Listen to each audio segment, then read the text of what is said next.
Tanker truck or catering rig? Check this out. He'd be grilling.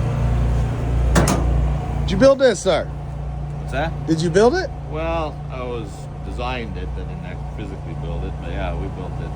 What we got cooking today? Nothing. We're not using it. Nothing cooking in the truck, but he can if he wants to. How about that?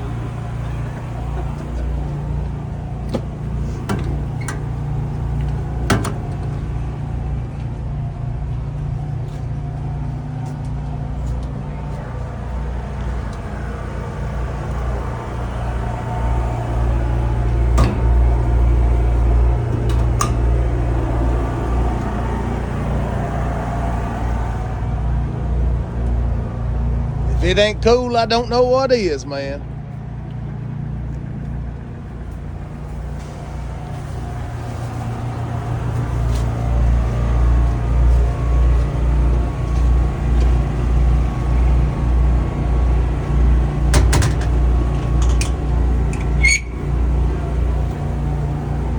What do you guys think about it?